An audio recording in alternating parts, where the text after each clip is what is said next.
Good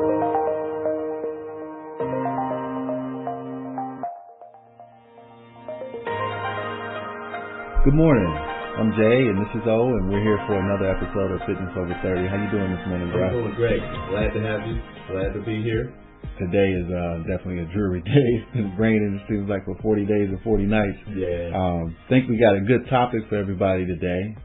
Today deals with lifestyle changes, or we'll just say lifestyle change versus diet. But before we get into that, we're in the middle of March Madness, and I want to know what's going on with them. What you like, Carolina, right? Yeah. I'm a big Carolina, big Tar Heels fan. We're still in it. So today we play Kentucky.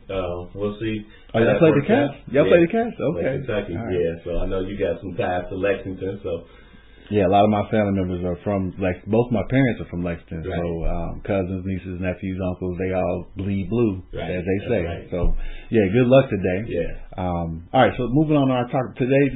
Today we're talking about actually lifestyle change versus diet, which is something. This is like one of our big promotional pieces. Even before right. Fitness Over 30, we were talking about lifestyle. So we have a lot of experiences that I think we can share. Before we get into all that, there was a website that I found. It's called SF Gate, and they have an article that was titled Diet versus Lifestyle Change, so definitely relevant for what we're discussing today.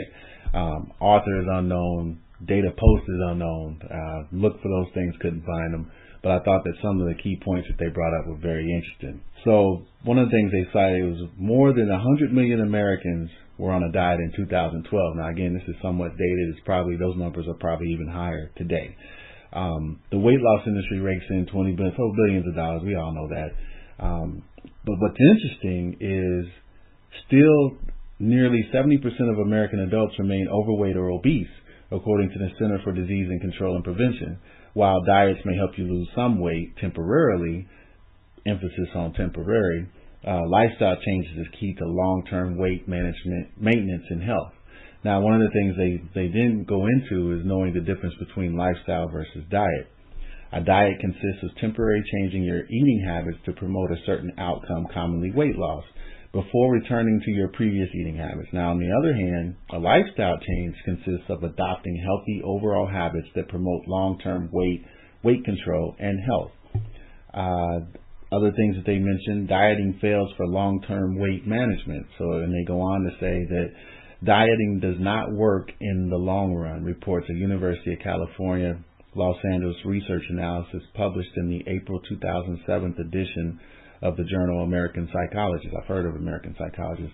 They state that researchers reviewed existing clinical data and concluded that diets can help you lose an average of 5 to 10% of your body weight in the short term. Now, short-term diets usually last anywhere from 2 weeks to about 6 weeks. I mean, if you're doing 2 months, you're probably doing a little too much in terms of a diet. Right. So most people are on a diet between 2 to 6 weeks, right?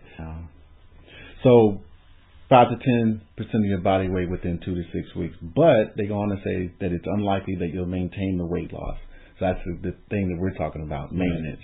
Nearly 70% of dieters regain all the weight they lost while dieting plus more, according to the report. Right. So that's that yo-yo effect. Yeah. You know what I mean? So you actually will gain more. You lose 10 pounds, you gain 15. Then you diet again in the next 6 months, you lose another 10 or 15 pounds. Now you gain back 20. Right. Lifestyle changes promote weight maintenance. So it talks about 20% of dieters successfully maintain their weight loss in the long term, according to a review published in the July 2005 edition of the American Journal of Clinical Nutrition. Researchers reviewed existing clinical data and found lifestyle changes contributed to the dieter's ability to keep the weight off. Again, they're speaking about lifestyle. These behavior patterns included eating breakfast regularly, exercising an average of 1 hour a day, maintaining consistent eating patterns during the week and on weekends, and keeping tabs on weight and eating a relatively low-fat, low-calorie diet, which most are familiar with. Lastly, before we get into it, making the changes necessary. So this is another thing that they mentioned. Making sustainable lifestyle changes is key to long-term weight maintenance, according to Dr. Ben Rumbicure in an August 2013 Lexington Herald Leader article. Lexington, so the Cats. It's a plug for the Wildcats. Right. Aim to get at least 30 minutes of moderate exercise a day. adopt healthier eating habits such as cutting back or eliminating sugar sweetening beverages, eating plenty of fruits and vegetables, and snacking on nutritious foods instead of junk food. Set realistic goals and adopt patterns that you can sustain for a lifetime instead of temporary quick fixes. All right, so that's what we're getting from the professionals. Right.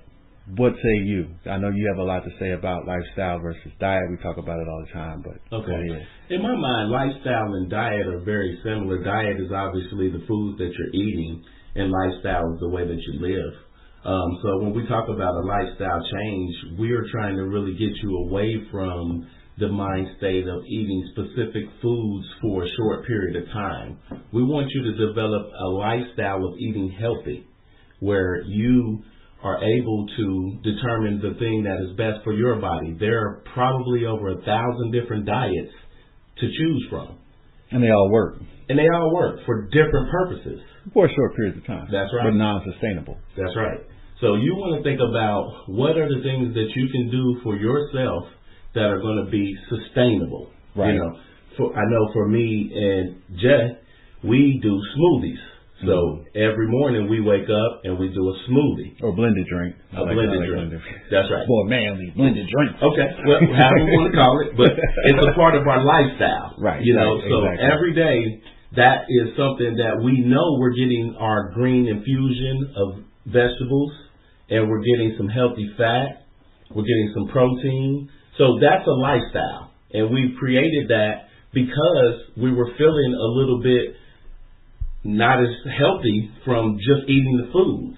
So lifestyle meaning that it's not, don't think of it like this, hey, I plan to eat a blended drink every now and then and it's on my menu. For me, and I know I can be a little eccentric, but my lifestyle says that I'm eating 2 blended drinks a day, right. and that's the only way that I can get the adequate amount of vegetables. Because quite frankly, I just don't eat vegetables.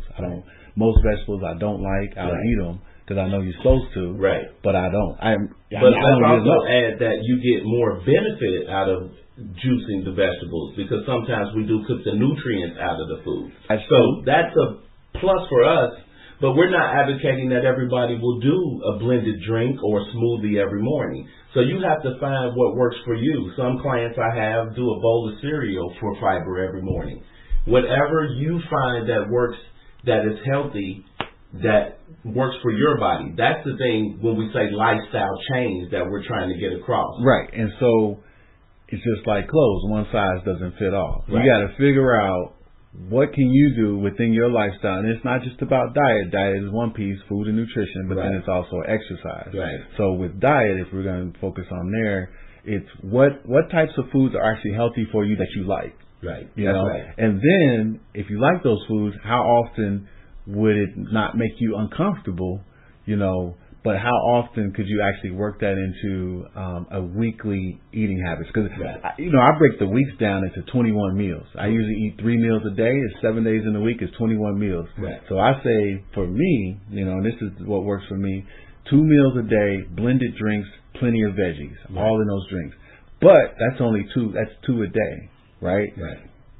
For dinner, so that's breakfast and lunch, but for dinner, I allow myself to eat whatever I want to eat. No restrictions. Right. So that theoretically should keep me from binging on things like sugar, because I have a sugar vice. I love cakes, pies, donuts. Yeah, everybody has something. Right, everybody has something. So that's pie. Right. That's pie. Yeah. So, but however, you have 21 meals, and for me, it's 14. That's my ratio. Right. 14 out of my 21 meals, I'm going to have very good food and nutrients going in, but I have 7 meals where it doesn't mean that I'm just eating a bowl full of sugar, but it just means that I'm not necessarily as restrictive on those 7 meals during the week. Over time, that ratio of good to bad should have me feeling and put me in the area of good health as opposed to starting to tip the scales in the bad health. That's right. And so Jay has an activity level that's higher than most. So maybe eating 2 blended drinks and having a free meal works for him. That may not work for everybody else. It may not work for me. So the thing about it is, when you think about a diet, you want to make sure that you're getting enough food to start, and realize that for every population group, each diet may not work for you. You know, for the diabetes population, you don't want to be eating a ton of red meat, you know, so maybe the Atkins diet may not be for you. But maybe the Atkins diet may be for somebody else. Right, that's a good point. And that's the thing that I want to advocate to people is try to focus on yourself, because the diet is mainly a personal thing. You know, everybody's stomach is different. Me personally, I don't digest red meat very well, so I don't eat it. Right. And one thing about, you know, I'm sitting here and I'm thinking about reasons why people diet. You know, it's like, well, maybe there's a wedding that's coming up and they would like to buy that dress that they've always wanted to, you know, be able to fit in a certain size. But there's a lot of different reasons why people would like to go on a diet. And basically we're just talking about lose some weight, but they're talking about losing some weight in a short period of time. What we're talking about, real weight loss, is about a pound a week. And that's something that, you know, when I do work with folks on a personal level, you know, I set up an individual plan for them. I have to explain to them exactly what we're doing and what we are trying to reach as reasonable goals. Now, we can amp it up in the gym, and I can have you drop off the weight a lot faster, and we have techniques for that. But real sustainable weight loss is about a pound a week. Right. And more importantly than weight loss, we want the lifestyle change to come because of the fact that we are at risk for chronic disease. Exactly. You know. Exactly. So I mean, me personally, I'm not the personal trainer that a lot of people come to lose weight, just because that's not my forte. Right. I can help you lose weight, but more importantly, I want to make sure your whole lifestyle is going in the right direction. So I'm not going to be the person that's going to maybe train you for a fitness show and then we're going to fall off after that. We don't compete with them. There's plenty of people out there that do it much better than we do, and they got the experience. That's right. I would prefer you to work with somebody like that. Oh, yeah. Okay. But what we're promoting is a healthy quality of life. Right. Actually, our primary goal is a pain-free lifestyle. Right. You may not get there, but that's the goal as you get older in life. And also, you know, ways of it's preventative maintenance as well. Right. So less trips to the doctor. That's right. Less pill popping in terms of pain medications. Not that I'm against that, because hell, there's times when I got to take ibuprofen. It's like my go-to. You know what I mean? Yeah. But less pills, less medication, and less trips to the doctor. But also doing the things that you need to do to keep yourself healthy living, healthy lifestyle. Right. That's about all we had to prepare. Did you have anything else, brother? No, I think that was good for today. I appreciate everybody listening, and I hope you have a good week, guys, and look forward to talking to you guys next week. All right. Take care, everybody.